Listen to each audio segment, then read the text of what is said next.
past year question for chapter 5, question 22D. In these questions, you were asked to find the function hx with the condition x is greater than 1 over 3, given that a composite function hf as follows, and then hence show h is a one-to-one function. So in order to answer the hence here, I must find out what is the function of hx first, then I only can proceed. So therefore, without further ado, let us try to find out what is our h. And let's have some idea on how we're going to do before we just memorize some algorithms. Let's have a quick look. So if I want to find hx from a composite function, one thing that will straight pop in our mind is that we try to get rid of the f here. And of course, we get rid of it by using the correct concept mathematics. And how can we happen to do that in this case here? And by the way, please be alert in these questions here so that you don't get confused with the previous part where in these questions here, the f is referred to the function of fx in the question, where your fx is actually defined as simple as ex. So don't get frustrated by the composite function just now in part A, B, and C.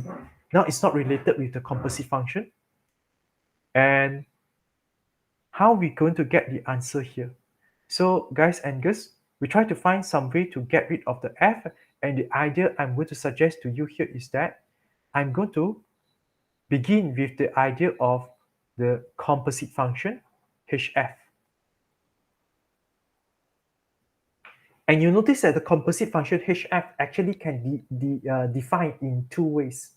Defined in the way, or should I say, the composite function can define in the way of like this, where it as if like I substitute function f into function h. And in the next line of my calculations, what I'm going to do is that I'm going to interpret the left-hand side terms that I highlighted in blue now, where I'm going to, in the next line, I substitute whatever informations that regards on composite. That means mesti relate dengan hf. On the other side, for the one highlighted in green on the right-hand side, I'm going to substitute information regards on h and f. Satu side kita consider maklumat pasal composite, satu side kita consider maklumat pasal h dan f. Kalau ada wujudlah maklumat berkenaan. And what I mean by that is that, let's see, the next line.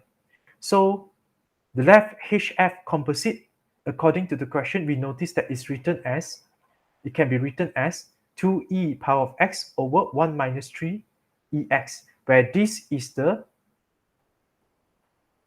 terms that I obtained from the composite function, maklumat daripada composite function. Whereas for the side in green, I'm going to obtain the information based on h or g, just the single function itself, not the composite info.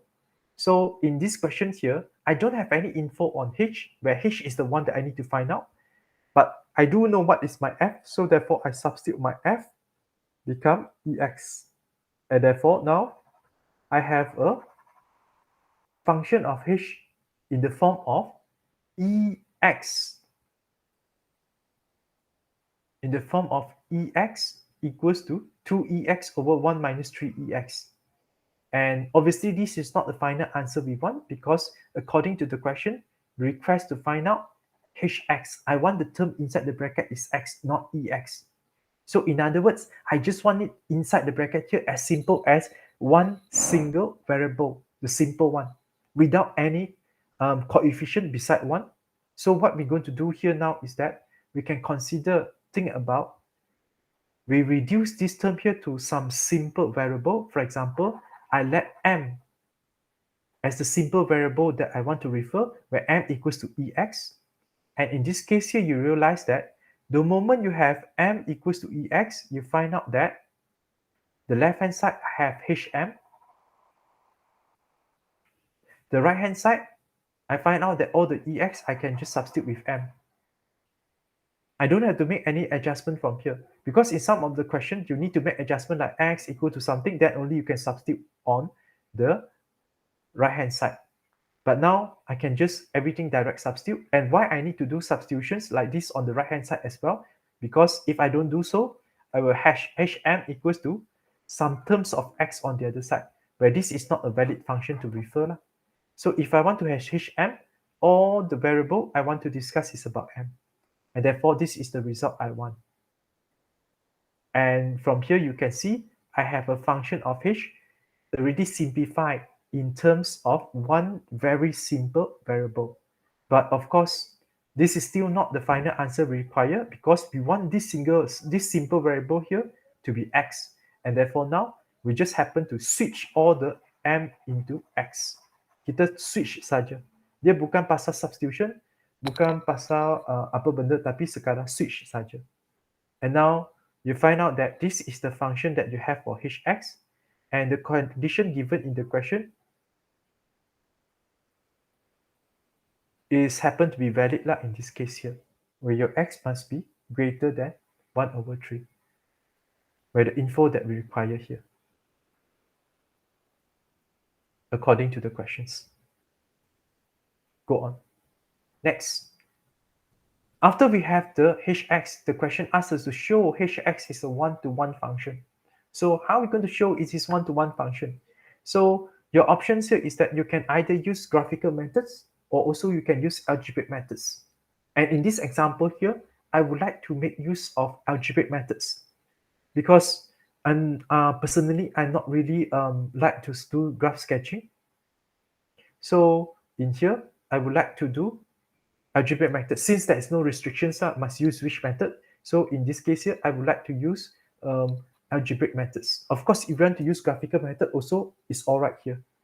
But again, I would like to use algebraic method where I will begin with the assumption that I let hx1 equals to hx2, where again, my x1 and x2 must be inside the domain of h. And from this assumption here, what we want to observe at the end is that we want to observe whether is x1 and x2, they happen equal to each other or not. So substitute my x1 and x2 accordingly. Once again, I perform cross multiply. This is the result I suppose I have. And then you will realize that on both sides, I have a common terms of minus 6x1, x2. So this term, it can be cancelled off and remain with 2x1 equals to 2x2, and therefore I have x1 equals to x2. And from there, I can come to the conclusion. Please don't just hashtag here and let people give suspense to people what is going on, but emphasize on what you want people to see, to observe, to realize from your calculation to come to the conclusion. And the things that we want people to realize where when the time I have hx1 equals to hx2, based on calculation, it can give me the result x1 equals to x2. This is the thing that we want to emphasize. And also this is the reasoning that we come for the conclusion. So the reasoning is, again, the thing that we try to emphasize in our calculation, hx1 equals to hx2, where both of the x1, x2 is the domain of h, implies that x1 equals to x2. And if they imply so, what it means that, therefore, h is a one-to-one function. Therefore, I have complete the proof in this case here,